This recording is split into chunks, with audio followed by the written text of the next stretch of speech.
all through 2021, unbelievable. Yep. I had one of my best years last year, and then for the first 6 months of this year, up 30 to 40% from last year. Wow. Okay. There are just too many commercial loan brokers that don't have a damn clue of what they're doing. All we're trying to do here is better the industry for everybody. At the end of the day, you can make great money in this industry, but in the end, it's all about helping people. People always say, Kris, how can I be a successful broker? It's 2 words, hard work and dedication. If you don't like talking to people, you probably shouldn't be in this business. Hey, everybody. Welcome back to Entrepreneurs in Finance, where we explore the daily lives of graduates and lenders and everybody else in between. And before we get going, I just want to tell everybody to subscribe to our YouTube channel, Commercial Capital Training Group, to get the latest videos and updates that our company puts out. And even if you want to listen to the audio version, you could subscribe to Android or iPhone out there to get the latest videos and downloads, etc. So with this episode, I'm happy to announce this is our 60th episode in 2 years, which is great for us. And we felt like for the 60th episode, special anniversary episode, we're going to go back, taking it all the way back to the first graduate that episode 1 that we ever interviewed here, or that I ever interviewed on our podcast. And so those of you who probably have watched this, if you watch this channel religiously, because we know we do have a ton of people that do, graduates and people that are looking to come in here. Mr. Bennett Abel of Abel Commercial Funding. Hey, Bennett. Hi, how are you, Kris? I'm good. I'm good. I feel like I see you every day with all the webcams and podcasts you do. I don't have to wait till Vegas every year. You don't have to wait till I know, and it's good because I consider you a friend, and you're one of the originals here, and you've been with us for quite a while. Tell me, how does it feel now watching all these other people I interview, being that you're the first one that we interviewed in what was the date, Joe? It's August 12th, 2020. August 12th, 2020. So right in the middle of the pandemic. But since then, we have all these graduates that we've interviewed. I mean, do you compare yourself now to your first interview? You know what I mean? Watching all these other graduates. Right. I do. And maybe they had more time to learn about what's being said or how to portray themselves, because that was the first one. Yeah. I love the talk. You know that. Right. And nothing's structured, but yes, I maybe could have said some things differently at the time, but it is pretty cool. It does give me a lot of ideas. I look at the other graduates. Well, we all have our own selling style and uniqueness about ourselves, right. But I like watching them. It's really cool to see, different people and different styles. A lot of them I work with, they've seen my videos, they've seen my business and my websites where they feel comfortable getting advice from me, and I'm working on a couple deals now with about 2 or 3 graduates. I mean, I assume you get a lot of calls from it, right? I mean, a lot of our people do, believe it or not. I mean, that we do podcast episodes and people look them up and research them. So, I mean, have you gotten calls? You probably have. I have. Some people looking to get involved in your class. Yeah. We'll see. I saw your videos. I saw your YouTube. So that I do. And then also, at times I like to speak at the class because I went to the class, and because of that class, they would say, I saw your podcast, or they'll call me just for advice or things like that they're going through. Yeah, it's funny because, and those of you that don't know out there, Bennett is one of our graduate mentors, as we say. So he speaks in front of our class, if you were to take our class, about, kind of his story, and people get to ask questions.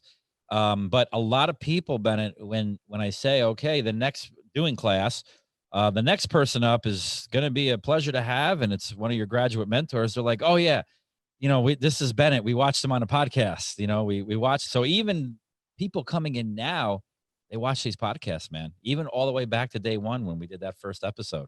And it's fun. Yeah, go ahead.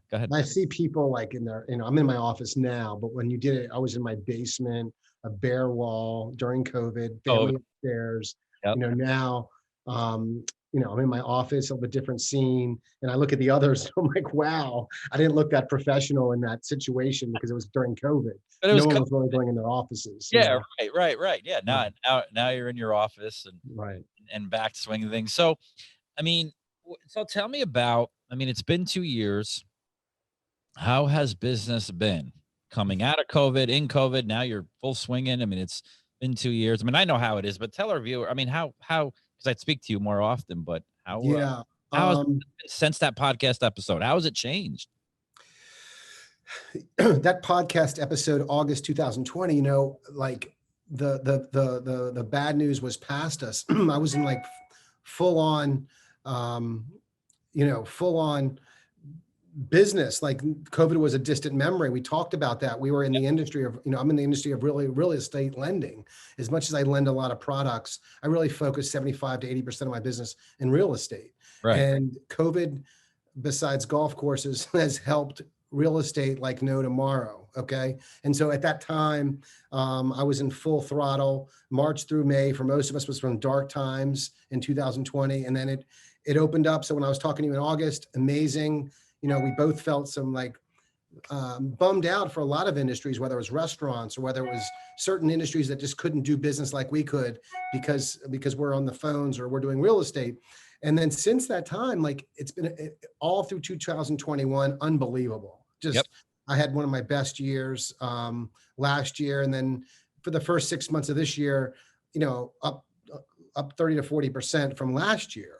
Wow. Okay. And then all of a sudden, as you know, with the market I wouldn't even call it turmoil, but with the market uncertainty and volatility right now, with rates going up, my model, I guess during 2020 and 21, mainly fix and flip. I would say it was like 65, 35 being refis. Now has kind of switched to doing more refis and maybe even purchase money of stabilized properties than flips. Right. For a number of reasons, for just no inventory to flip. People taking their equity out of their properties because it's the time now, and they might need that to expand their portfolios. But then all of a sudden, back in like May, April, when rates started rising, I feel like right now we're in a moment where they're taking a pause or want to see where the market's headed. Okay. Most of my deals are in the DC market, the Florida market, Texas a little bit, and mainly on the East Coast where I haven't seen a slowdown. Right. All my investors, lenders are from all over the country, and they're like, we're scared, or they're tightening their credit restrictions and they're lowering their LTVs. And I'm like, I don't know where you guys are seeing this. Because where I'm selling, the market, they're still selling in a week. Houses are still getting the prices they want.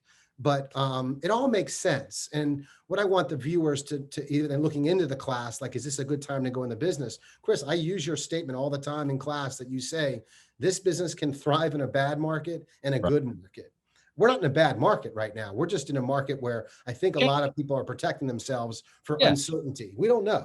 Well, I mean, as being a veteran in up and down markets, being in this industry, it's a great time because where there's an opportunity and then that opportunity exhausts itself, there's another opportunity that arises based on changes in the market, like you said, it may not be acquisition, it may be refinances and, that sort of thing, depending on where you are and what you're seeing. So there's always an opportunity. There's always an opportunity no matter what the market's doing. And, I think with the depth of our model, right, that you have, you just have to kind of know where that opportunity is and take advantage of it. So, like for the new people coming in, like, oh, rates are going up. Our borrowers need us, and they need the products that we offer because the banks are just difficult. And so the rate goes from 11%, it's at 11% from 9% if it's a flip. And people are still buying right now. They know that that's just what it warrants. They read the news, they watch the TV, they see rates are going up, and it's going to affect everyone. But again, because we're so heavily involved with debt service and making sure the property can support itself, the numbers have to work. And so if the new rates make the property work, they're going to take the deal. But in the past 2 weeks, we've seen market rates come down a little bit. On the purchase and refinance money. About 2 months ago, everyone was freaking out. Every week I was getting price adjustments higher. All of a sudden, the past week and a half, even with them raising rates last week, the rates have come down quite a bit. And not only on the owner occupy, which I'm sure you read about, where they went to almost 6%, they went down to like low 5s to high 4s. Same with our business. Right. You know, we're always a couple percent more than our local bank. Our rates have come down dramatically because they're just over freaking, you know, they're over paranoid. I think even the federal government's over paranoid. They were behind the curve. Now they're trying to get ahead of the curve. Hopefully they can find a middle ground, you know. Yeah, I think they will. I think they definitely will. You know, I think it definitely will happen. And, you know, it's not, and, you know, I'll even take it a step simpler. I mean, just because, you know, rates go up a little bit, people still need money. That's I mean, right. people are not going to stop doing things that they're normally doing. There's always going to be activity, right? It's just it may cost you a little bit more, but, you know, everybody passes that cost down, you know, Right. ultimately. That's what's happening all over the country. It's unbelievable, you Right. know. Yeah. No, Yeah. absolutely.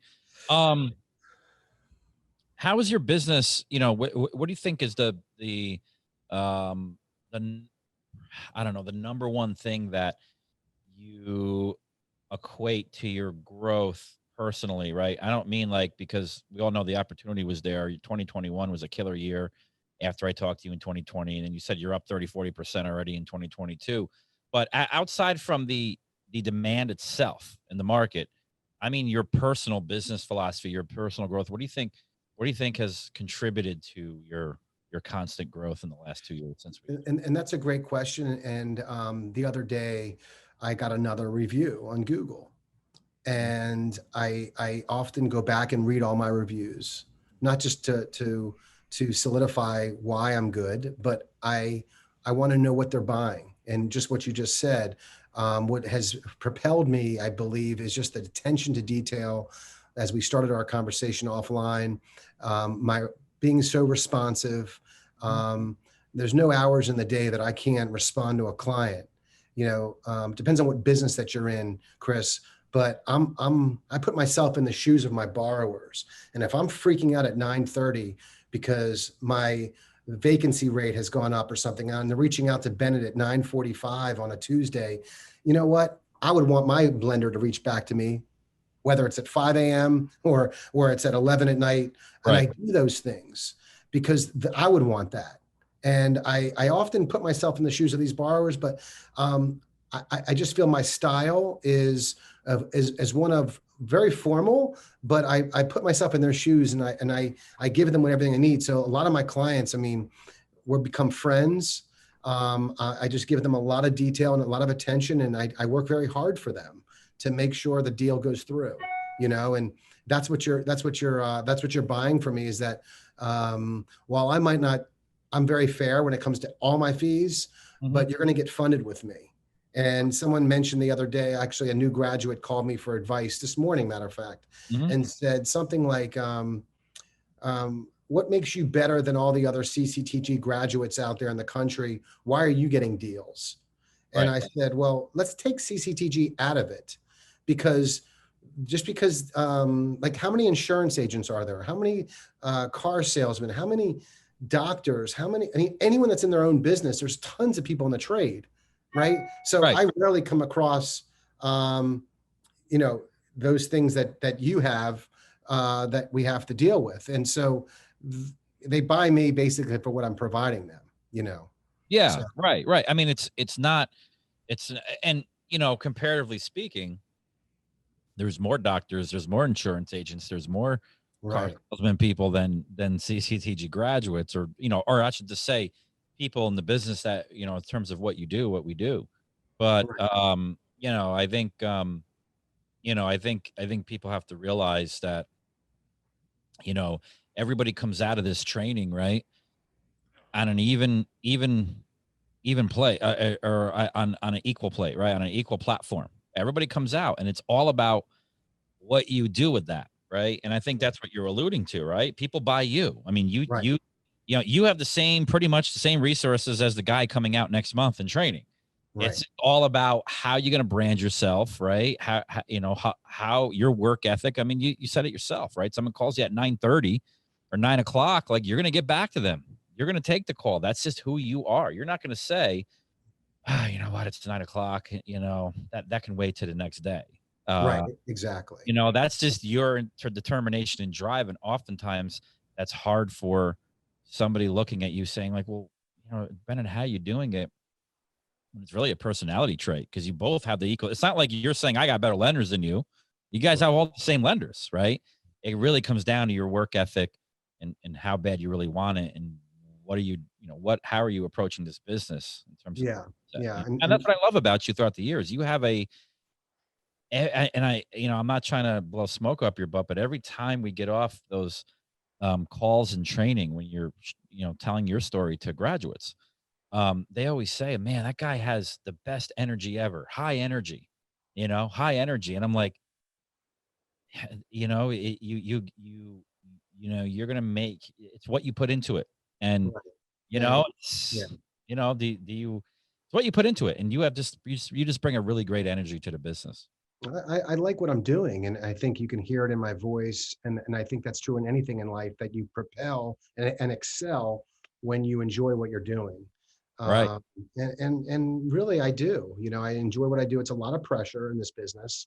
I'm relied upon quite a bit, and at times it's stressful because nowadays I have rate locks, and I just I've had probably 20 emails since we've been speaking right now come through. Mhm. And there's some expiring this week, which I never had when I started with this business. Now some of the lenders have rate locks, positives and negatives for that, because there's a lot of third parties that can take control, but there's a lot of pressure on us, especially with rising rates. I mean, from 2015 when I started to, I would say, 2022, rates never moved really. If anything, they were moving down. Down. Yeah. Right. And now I've never been part of a rising rate environment like I have in now. And we of that word we used 2 years ago, I've pivoted to say to them, look, Kris, I've got options for you. Take this rate now, which is locked for 45 days, or take this a little bit lower rate now, but you're not locked and it could go up. So you make the decision. And so I've learned how to sell in this environment. Right. And it works. You give people the choices, so. You have a unique position to answer this next question because, again, you kind of, you lend yourself as like a mentor to new students coming out of training. So you talk to a lot of people, right? So what do you think is or what do you hear? Because I know what I hear, right? But from your perspective, people are calling you. What do you think is the biggest hurdle or problem that graduates have when they first come out of training? That's a great question. I had someone call me today that's thinking about going through your class, and I always ask the background. Mm-hmm. First and foremost, they asked me, what made me successful. And it's like starting up any business, Kris. I think one of the challenges most have, whether they buy the platinum like I did, or they do the gold or the legacy, they expect business to come to them. Mm-hmm. And from day one, when they get home from your office and they sit in their office or home and they start, getting wrapped up and getting organized and getting their website ready to go, they don't realize that they have zero business and they have expenses and they have zero coming in. Go out and get it. Now, I've always been in a results-driven business where if I had to sell internet advertising, I know that I have to reach out to 50 people to get a certain amount of appointments. I knew my close ratios in this business. I found it very difficult to cold call, for money. Different way of doing it. And because of that, it's a relationship build, and relationship builds don't happen overnight. They have to be nurtured. You have to see these people over and over again, whether at networking meetings or not.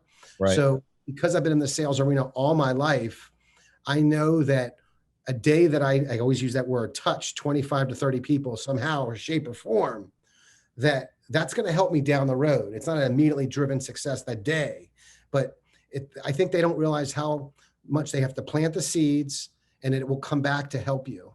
And like gardening. It is. And that my own people, and we'll get to that later whenever you want to talk, but I've got like 3 solid reps right now that are selling for me.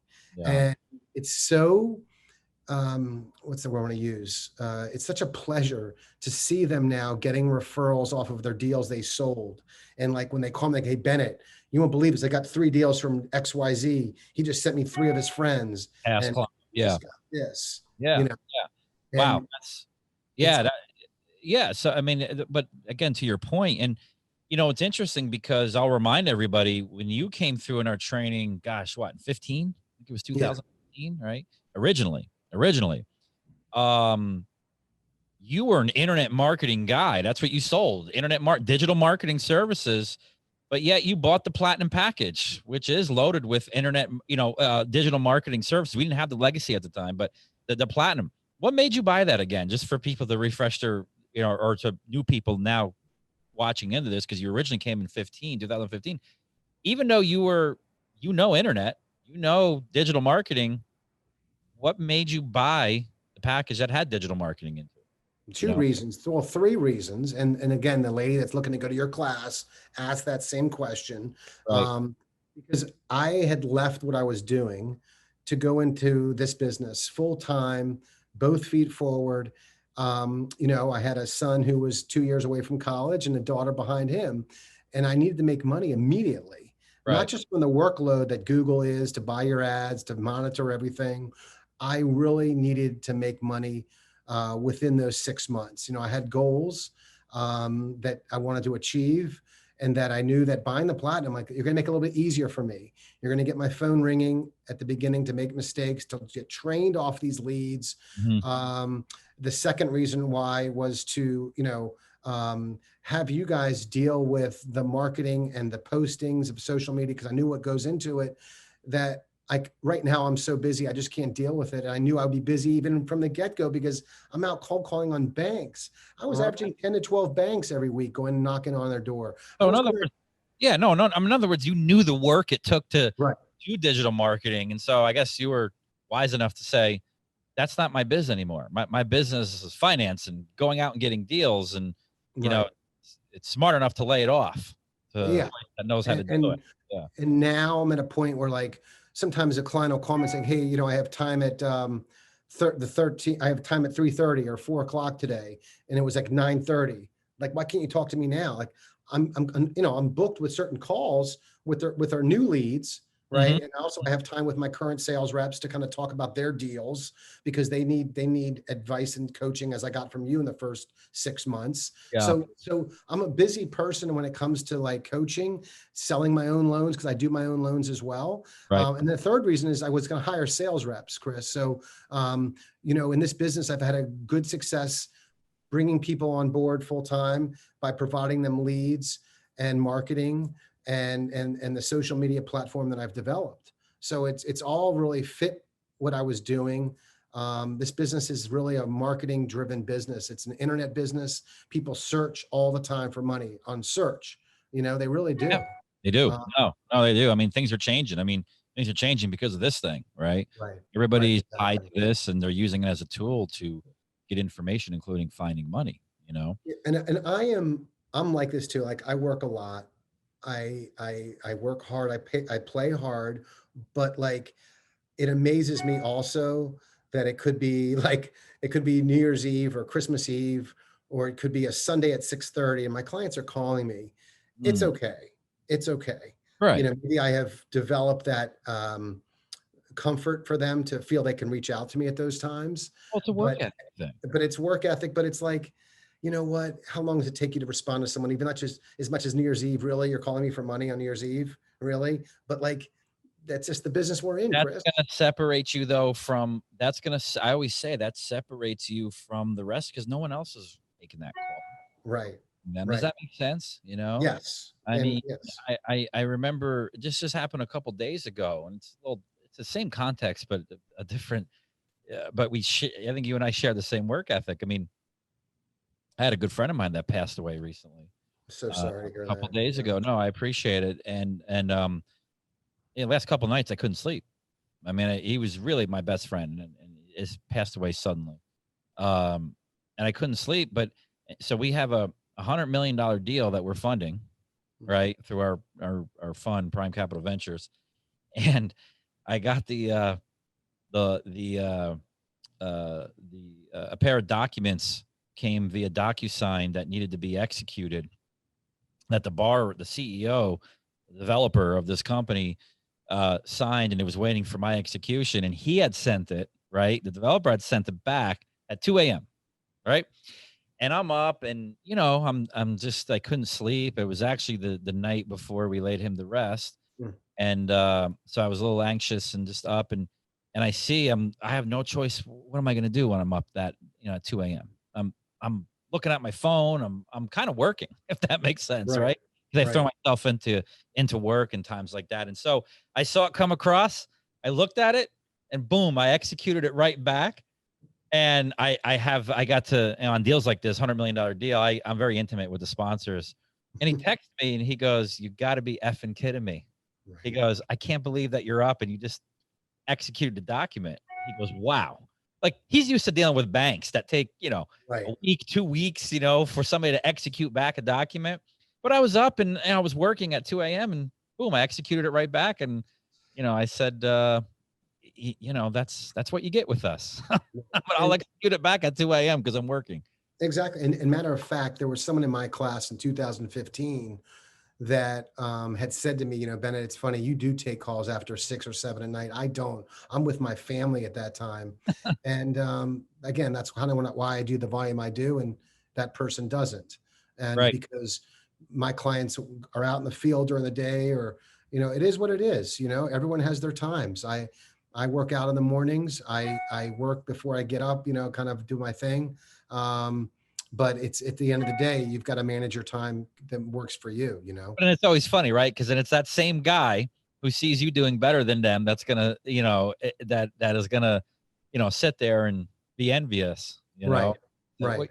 But I also, back to what you said, why some maybe don't come out of the gates like I do or whatever. Yeah. It's expectations. And like even right now, where some reached out to me for help, that they didn't come out the gate as fast as they did. And now it's so wonderful to see some of them doing well. We talk sometimes, some of them, we talk like once every Friday. Right. I'm on a walk I walk from like 8 to 9:30 with my wife. And that's when I can take calls, and I'm walking, which makes your walk go better and makes you walk farther because your mind's not on the walk. Your mind is on the call. And so I can take calls at that time. And it's so nice to see them doing well. And I think that they over expect success, and just like a kid learns to walk later than another kid. Sometimes it just takes some people longer, but at the end of the day, whether you're looking at me or some of the other top people, if I can do it, anyone can do it. I had no experience. Like you said, I was in the internet business, and but I can sell, and I can sell the products that I think have a needs, and right. Yeah. At the end of the day, that's what separates you from, from everybody else. What's the feeling you get that you're like a mentor now to graduates? I mean, are you satisfied? You get satisfaction of, like you just said, dealing, someone that called you, and then now you see them doing well, maybe perhaps you mentored them or had given them some tidbits here and there. That's got to make you feel good. It does. And because I have a lot to teach. I was a manager at one time in my old life, and, I like to make money, but you also like to grow. And I think that everything has a reason. I know, doing your podcast, whenever you ask for me for anything you need, it's like paying it forward, and you scratch someone's back, your back gets scratched back, I always say. Yep. And when I help these other people that I'm happy to help them, I think that I believe in karma, and everything comes back to help you in life, So, there's a couple of deals now we're working on together that they kind of just needed my speaking and my professionalism on a couple of their deals. And always say, some money's better than no money. You might not have gotten this deal if you didn't get me involved in it. Right. So it does feel good. And, right now I'm at a point where it's tough to separate myself from this business right now. What you've done with your companies, I'm not sure if I need to blow this thing up. Like, it's so easy for me. I've got 3 successful reps. Why don't I go to 6? Why don't I go to 12, and start to because I don't know. I just, I'm in a good level. I'm in a good comfort level right now where financially things are good, and the business is where I want it right now, but it's there for me, Right. And that's why when I talk to these mentors and things like that, some of them need help, and whether they can do it on their own or not, that's their decision. But I'm very choosy who I want to come here full time. It's a reflection of my business, and I need to make sure that those that want to work with Abel kind of fit the same style I do. Yeah. I've rarely I got a few. Hey, I spoke to this guy, Bennett, I wasn't really happy with his service. I took care of it as a manager or owner does. I'm sure you feel those calls that are tough calls. You got Sure. to do it, so. What do you think? And speaking of growth, right? I mean, where do you think you're going to be 2-3 years from now?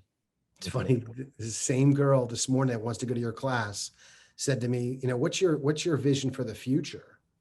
And that was a great question. I'm like, wow, I'm 8 years in this business, right? And when I went into your class, I knew I'd be successful. I was sitting on the plane leaving Albany, excited. My heart was beating. I can't believe this, but I'm positive. So I knew it would work, but no one knows for sure until they get in the trenches. Right. And so now when she asked me that question, you just asked me that question, what does my future look like? I kind of could see myself letting go a little bit. Like I'm looking to maybe relocate soon to Florida, keeping what I have here. I've got a really nice setup in this office. And You're looking at jet ski more? Yeah, I'm going to be jet skiing and paddleboarding more. Exactly. I remember that our first podcast. I won't need a wetsuit with the water down there. Yeah. You won't need to buy, you won't need to sell used wetsuits because it'd be at a point where you could just buy a new one. That's right. And exactly. and give away your ones rather than sell it. Right. True. But, possibly just kind of, I am now, like I've always been in the stock market all my life, not trading like daily, but just like investing in the markets, which has been amazing. But I'm starting to get the feel and the hunger for some real estate now. All my clients are in it, younger than me, but I've never really have much real estate besides my primary. And so I'm looking to maybe do some ventures like that.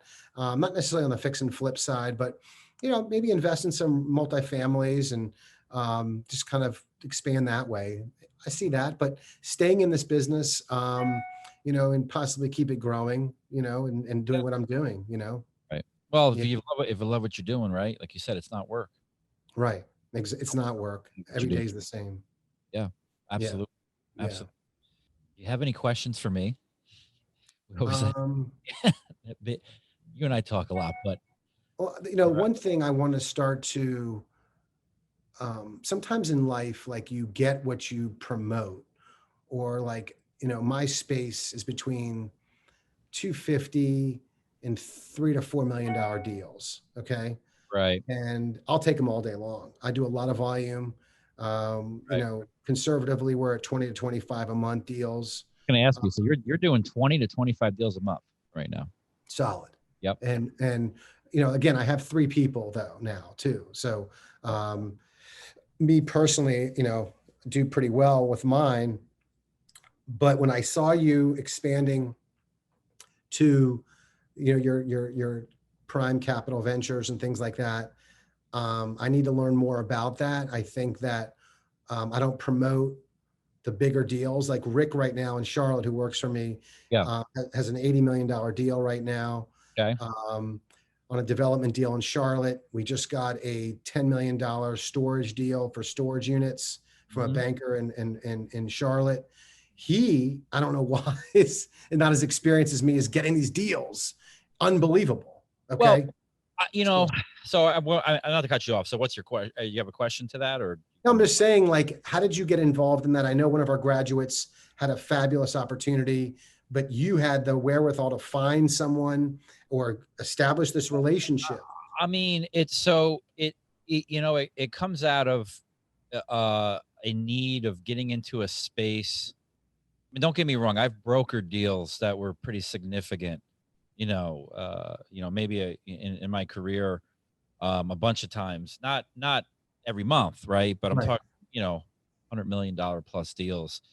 And what's interesting is, I mean, I think I'm pretty qualified to see where there's needs at. And through my career, there's only a handful of players that dabble in that market, whether it's business or real estate. I mean, it's like maybe the top 4 or 5 banks, right? I also realized that those banks are very hard to work with when it comes to those deals, right? Right. And just because they're larger in scope, they're much more significant. There's a lot more work that goes into it. However, they are more lucrative from a lending perspective, certainly from a broker perspective. But I don't want to mislead people and say brokers go concentrate on that stuff, because they take a long time. Exactly. I'm at a different point in my career now. Two things. One, I can afford to wait, right? And you guys, a graduate coming out of class can't, right? You need cash flow, and that's not the type of deals to go after unless you have a significant network that partakes in that. But two, I'm on the lending side now, so I have all the graduates bringing us deals and that nature, and I've have 20 years plus of networking and referral partners that bring us those deals. So I'm at a different. I don't want to sound pompous, but I'm at a different level. But when I tell graduates, I tell them, don't go out and concentrate on that stuff. You can take those deals in, but do some of the paying the bills products. So, I mean, to generate cash flow. But to answer your question, I recognize that there was a problem in that space, multiple problems of dealing with banks to get funded at those levels. So I was fortunate enough to have a relationship with a trust, a very large trust for that matter, that knew my credibility, knew my track record, and we formed a partnership. And essentially, that's where I've a partnership in that's where we get our capital from to fund these deals. But they don't want to be involved in the deal, meaning we have complete discretion over underwriting, complete discretion over what deals get funded, and we have to service it when it does get funded, right? They're just, here's the capital. Here's our yield according to our partnership. You guys handle everything else. Does that make sense? We just yield back based on what we negotiated. So that's as simple as it is. And so now I've kind of crafted a product that serves a market that I don't want to sound pompous, but it's really disrupting the market. The fact of the parameters around our product, right? It's disrupting the market in terms of the structure. And I mean, we have no shortage of deals, right? So it comes down to the fundamentals and basics of seeing a problem. In my 20 plus years in this business, I've always encountered this problem with deals of that magnitude, big real estate deals, and what developers had to go through to get capital. And finally, when I had a chance to all the pieces came together, right? The capital side, right? That essentially gives us money to fund these deals, that we essentially use. But now I could execute my business plan on seeing a void in these things and coming up with a product, right? It all kind of came together in seeing a need. And, to be honest with you, I would rather manage, 50, $100+ million deals and service them than manage, 400, $5 million deals or $2 million deals. Does that make sense? Yeah. From a lending standpoint, A, it's more lucrative. Two, you're dealing with, more qualified sponsors that, and not to say, things can go wrong at that level too, but we're dealing with more qualified sponsors and, the projects are very interesting. Yeah. They're very interesting. And we're a little different where I actually fly out and meet the borrowers personally as a CEO, because we're going to be if I'm going to lend you $100 million, we're going to be in bed for, at least 2, 3, 4, 5 years, because we have a 5-year product, line of credit product, for ground up construction projects. That's what makes it pretty unique. I want to know who I'm dealing with, right? I want to know who I'm dealing with. And I think they appreciate that. So again, Bennett, it's just seeing a need and coming up with a plan to fulfill that need. That's awesome. Like I said, I want to learn more about that product offline. I'll talk to you guys because at the same time, finding those deals. And advice for you, I think you say, why does Rick, you're the guy who works for you, how does he see these deals? He's probably already networked with people in that caliber where you necessarily haven't, right? Because your mind focuses on your niche, fix and flip, the $2 million, $500,000, $200,000 deals. And now you've been in this industry since 15, right? So that puts you in this business for 7 years, but I guarantee in the next 7 years, if you concentrate on where these people are on the bigger players, you'll be by all means there. You'll be Right. seeing in that nature. Right. Just start somewhere and stomach through growing that network, nurturing it. Yeah.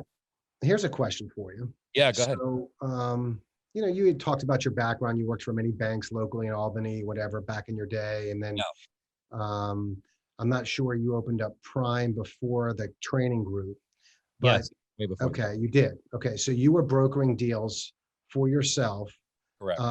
at one time, right? You had your own portfolio of clients. Joe Smith loves you, calls you up. Kris, get me a loan. I have a multifamily, blah, blah, blah, blah, blah. At what point did you like not take those calls or push them to somebody else? Do you do your own deals now? Like, That's a great again, question. yeah, Great question. So yes, I was you at one point, and I don't mean that in a bad way. I just mean I started this business out of my own home as a broker and with really one product. And I eventually very quickly realized when I worked for a bank, only one bank that is, I realized that I needed to expand my product segment, right? I needed to, if I was going to start this business, right?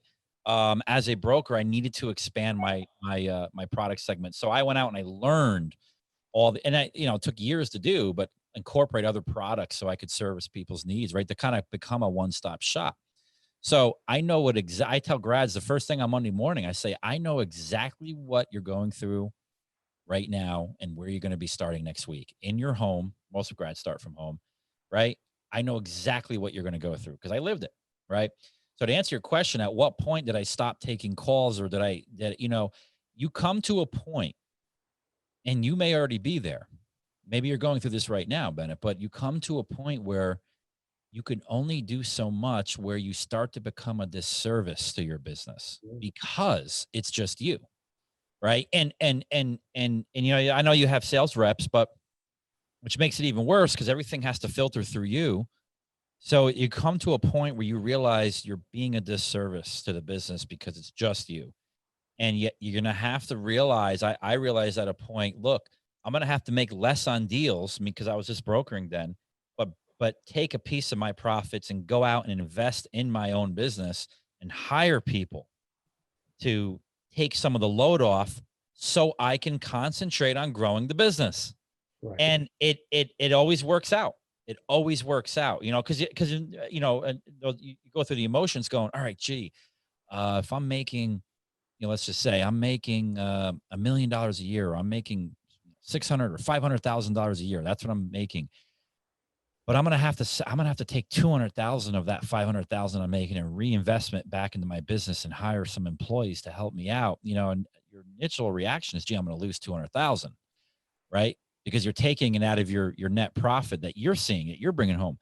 But if you invest it back in your business, you got to think, all right, if I take that 200,000, that's going to allow me to make $1 million, because now I can do more. I could hire more employees. We can do more. We can do more volume. And initially, it's human nature to not, you automatically think you're going to lose 200,000 because you're physically not taking home more, right? But you got to reinvest it back in your business, which will essentially allow you to grow. So that's the point when I realized that. Yeah, I mean, but it's funny because John at your office, Constantino, would tell me Bennett, the reason why most successful guys do well in this business is because every year that goes by, you have Joe and Sean and Kris and all the guys that have called you for loans each and every year. So you're growing your I call them family of business every single year. I don't need new clients. Bennett Abel, the business does. But Bennett, I have like 12 guys that every month have new properties. So you know what, Bennett? I mean, you got to make a decision for yourself. Are you comfortable? Which it's okay to say you're comfortable. Maybe you don't want to grow it to the point, because it's just going to be, I'm going to tell you, growing the business is more work. It is more work. You make more money, but it's more work. And for some people, I don't know what your inner peace is, right? What's your inner peace? Is your inner peace where you're at now and just kind of, and you do very well, but do you even want to grow it larger? I mean, that's what you have to determine for yourself. And to answer your last question, do I still take deals? I do. Only maybe 1 or 2 a month, that I siphon off our pipeline and I work on myself. And it's funny because I have an alter ego here. It's called Chris Stevens. So I have an email named Chris Stevens, and I siphon a deal off, and it could just be a merchant cash advance deal. It doesn't have to be any big thing, right? And I literally approach the client, call the client all the way to close. And it's usually the MCA deals because there's quicker turnaround. Totally. But that's my one way of staying in the streets, if you will. Like, it's my one way to keep my instincts sharp and not be complacent, right? Because oftentimes when you start out here and you're busting your ass, you're hustling, you're on the street getting business, and then you start doing this. You start growing, right? You become a little happier, fatter, happier. And then look where my hand is, right? To where I started, down there. Yep. You become removed, right? And you lose those skills. And I don't want that to happen. Right. I want to stay. And it gets me back to my roots of what I love to do is work on deals, close deals. But unfortunately, I can't do that right now. No, totally. That's You know, right. I have other responsibilities. So, but every month, about 1 or 2 times, lately it's been one deal, but I'll start it from close to finish, and they never know I'm the CEO. They just think I'm Chris Stevens. It's funny. I bet you all of our viewers today just learned something about you that they didn't know. And that's what I wanted to know. You took 30 minutes to answer that question, but you are doing a couple deals. Yeah. Right. Exactly. You know? But I enjoy that too. Yeah. I mean, and that's what I'm saying. I can never get rid of my personal guys that come to me because I've taken care of them from square one, and now here we are. And so, like I said, my vision is to probably grow it a little bit and probably keep maybe those for me. But everything that comes, I mean, I built a machine. This phone is just consistently bringing in leads every day. And I worked hard to get it there. You know what I mean? You did. Yeah. Yeah, you absolutely did. So you just got to find out what you're happy is, you know? Right. But it's definitely growable, you know, expanding the business and stuff like that, you know? Oh, for sure. For sure. But, you know, you've been in it longer than I have. This is, like I said, my 8th year, 7, 8. Well, I consider 15 because I was started in February. But, you know, you see trends. You've been in this business, what, in 08, 07, or right? Longer than that. Early 2000. Okay. Yeah. So with what we're going through right now is old news for you, right? Like the market, the rates, like this business. Yeah, it's really interesting. It's always cyclical. You know, there's always like an 8 to 10 year event. Yeah. Right. And just because we went through an event in 08, which is I don't even consider COVID an event because it was an outside stimulus. It wasn't a function of the financial system. So, but it still wasn't, something that affected us a little bit. We go through events, but you know, so if you use it as a benchmark, 08 was the last huge event, you know, and I don't think this is going to be another 08, you know, and not as significant as an impact. Is it going to change some things kind of heading into somewhat of a recession and the Fed has tried to curve it a little bit? Yeah, it's going to affect some things, but you know, the bottom line is what I always stay true. And I always tell myself, and it's proof is in the history. It's the model, right? There's always going to be an opportunity in the model to take advantage of, just like COVID. What was the big opportunity? PPP. That was one of the opportunities that people had to, you even talked about it, right? Because for a minute, real estate just kind of stood still. Fix and kind of shut down for a minute because no one knew it was going to happen. And so you had to resort to other things to make money. And that's what this model has brought to me and in turn brought to our graduates, right? It's knowing what the opportunity is because there's always going to be an opportunity. If you're one-dimensional, right? If you just do one thing, then you're screwed. I hate to say it. You are screwed. If all you knew how to do was fix and flip, Bennett, and that was it, you're screwed. Right. You have to know other things. Exactly. Right. Plus, I enjoy real estate, but what amazes me, it's like sometimes, like as soon as you get traction and things are just going unbelievably well, you know, there's always that little speed bump in the road, like whoa, all of a sudden now, like they want to slow the market down. COVID, boom, and then it got good, and then bam, we got rates right now. Like, and I know nothing goes straight up, but it just it's about, like you said, learning new products and, you know, kind of maintaining your knowledge. And that's the other thing I was going to say. I mean, I feel like I'm constantly learning new things. I want to learn more about your venture with the $100 million deals. Like, because you get in a comfort level, which I love the space I'm in because I can do volume and get referrals. There's more $5 million, $2 million, $250,000 deals than there are $100 million deals. So that's what I like about this. But at the same time, in this business, you really have to expand your knowledge of all the kinds of lendings. Right. And I'll tell you, if you want to, a little bit of advice to you, if you want to start doing that, learning another product, at some point you're going to have to get somebody in your place to kind of handle your bread and butter. Right. Which is fine. You got to take a little bit off what you make and put that person in charge so you can go and concentrate and go out and get $100 million deals and still have that cash flow coming in. Right. So it's work for sure. Yeah. No, it's work. It's good work though. But we are incorporating someone to come in here and kind of assist me now. And I can offset that expense with certain things I do with my loans. I just kind of want to see where we're headed right now. But like I said, really, no complaints in the past 3 weeks. I think we've all adjusted to the raising rates and how we're selling it, Right. So yeah, no. That's good. Well, listen, I mean, I think this was a great episode, Joe. This was good. You asked me some questions that nobody has asked me before, which is great. And we learned kind of, what you're up to here in the last 2 years, which is, we learned some more things about you, but it's always unique to catch up with you because you're a good ambassador of this brand. I always like to say, and I don't mean CCTG is a brand, but you're a good ambassador about what you can become and be and what you should be in this business. I think that's why so many people look up to you. I love it. I mean, I really wish I found it so many years ago.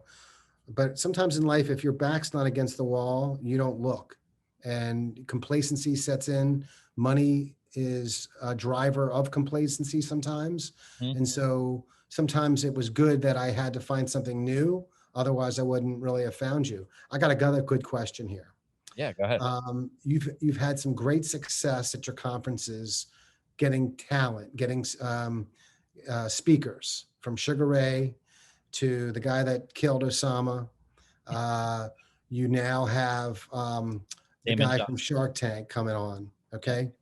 So what is your pitch to call their agent, or what are you saying to attain their services? Well, you mean how'd you think of the guy from Shark Tank you got coming? How early did you find him or think of him? And then what did you say to whoever represents him to attain his services to speak at your event? Right. So, it costs money, right? So it costs money. I like to think they come just because I'm a nice guy, but it doesn't work out. No. But money aside, if someone doesn't believe in what you're doing, they're not going to do it over the money. Sure. So I had Joe Theismann, I stay at my house. You know what I mean? He's in the business though. I think that, right. I mean, Joe is a speaker. But Sugar is too. Sugar Ray from Shark Tank, I don't think is. I think this is. Yeah, he's in business, obviously, right? I mean, I don't think majority of income is not made up by speaking fees. Correct. So, we always have to. So, right now, we're looking at people for 2023, 2024. We always have to be. And the conference business is insane. I mean, it is insane. You always have to be thinking 2-3 years ahead. That's how insane it is. We're trying to book a place right now for 2024, and we're having a hard time because everybody's already booked because everybody's coming out of COVID and the conference business is booming now. Let's just hope monkeypox doesn't get out of control. Jesus. Or the narrative around monkeypox. But anyway, so to answer your question, we look ahead of time, and then when we call him, actually, when we call their rep, we tell them. We try to look for people that would be of value for our audience, which are you guys, right? Brokers, people in finance. So we try to look and so we felt like, take for instance, the Robert O'Neill who killed Osama bin Laden. That's a great story of how to overcome adversity, how to overcome a challenge. And, if you remember his story, shit went wrong. One of the helicopters crashed when they were landing. It didn't go as planned, right? But they improvised. And that's, as a broker, that's what you got to do. You got to improvise. Shit's not going to, be perfect every time. That's Right. how we thought that story would be relatable. So we try to think of our audience, right? Joe Theismann, another one, overcoming adversity, right? Here's a guy that was on top of the world. Boom, gets injured. He's out. He never was the same, so how did he adapt? Same thing with brokers. Who did we have last year? Oh, Sugar Ray. Another one, right? You can equate boxing to being if you're a fighter, you could equate it to business. Right. You Right. could equate it to business, and he had Was any of them though, like, not confused is the word?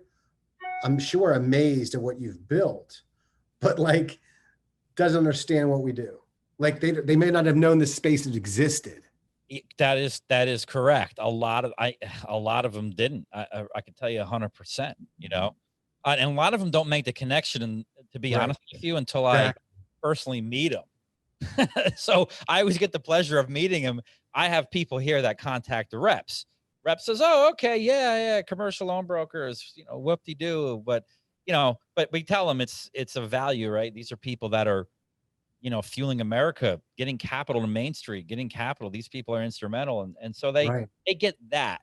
But then, when I get to meet them, I usually get to meet them before they go on and really talk about them, and they ask about myself and what I've done. They're like, "Wow, I had no idea like that this whole thing even exists," because they don't, That's right. It's you pretty know, wild. Yeah.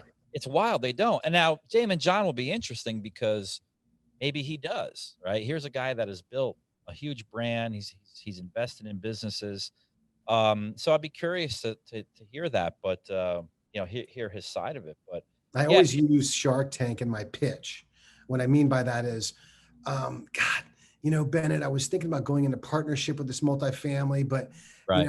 I don't know why I should borrow money from you at 10% when I got this other guy that's looking for this percentage. I'm like, let me tell you something, like on Shark Tank, there's reasons why people want to partner with Shark Tank for the promotional part of it. Mm-hmm. But like I always say, partners never go away, but debt does. Mm-hmm.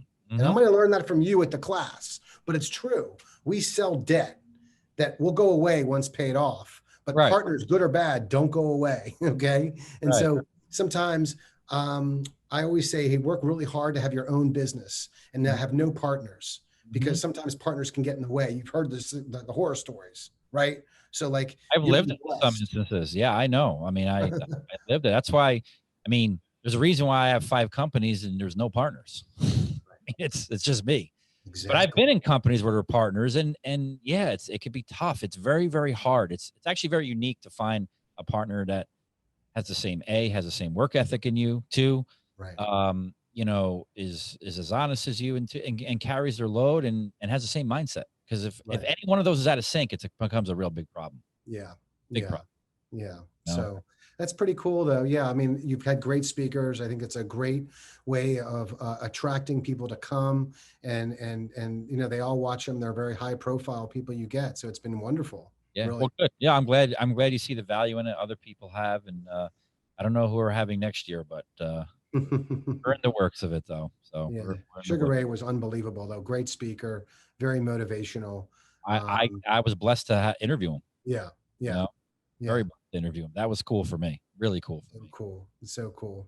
Well, hey man, I think we said a lot here. I just want to, I'll take the time again to thank you just for, again, being a great ambassador, being a great, mentor to our folks, and people see a lot of value in what you do. And I just appreciate you taking the time to pick up some of those calls that you get from people either looking or already in the business, just need some, pep talk. Yeah, well, my pleasure. And like at your class, it's back to what makes one successful and what some others are not, is that you always said, take time to package your deals, take time to be professional, take time to speak clearly and be professional when speaking to our investors that lend us the money, because they don't take you seriously if you're not presenting your business and your company the right way. Right. And that's why I get respect. And I think people need to take the time to educate themselves before reaching out and not conducting themselves in the way that we would like them to be, Right. No, and that's what I'm saying. You're very ethical, and you do the business to a T of how we teach it. Yeah. how to even react, how to act in the business. When we talk Yeah. about So etiquette. love Appreciate being with you, buddy. Yeah, absolutely. All right. Well, hopefully we can, maybe we'll revisit you in another 2 years when you're in Florida. Maybe you'll be on a jet ski. You could do the Yeah, interview maybe, from a yeah. jet ski in a wetsuit. That'd be cool with the GoPro and everything. Absolutely. Write that down, Joe. We're going to hold him to it. All right. Well, listen, Bennett, thank you again. That wraps it up for this episode of Entrepreneurs in Finance. I hope you enjoyed this one. I certainly did. And hopefully you'll get to meet Bennett at some point if you do come to class, if you're one of the outsiders looking in. So thanks, everybody. Don't forget to subscribe to our YouTube channel where you'll see more videos and more highlights of things that we're doing here. So have a great day, everybody. We'll catch you on the next one. Bye-bye. Bye-bye. There are just too many commercial loan brokers that don't have a damn clue of what they're doing. All we're trying to do here is better the industry for everybody. At the end of the day, you can make great money in this industry, but in the end, it's all about helping people. People always say, Kris, how can I be a successful broker? It's 2 words, hard work and dedication. If you don't like talking to people, you probably shouldn't be in this business.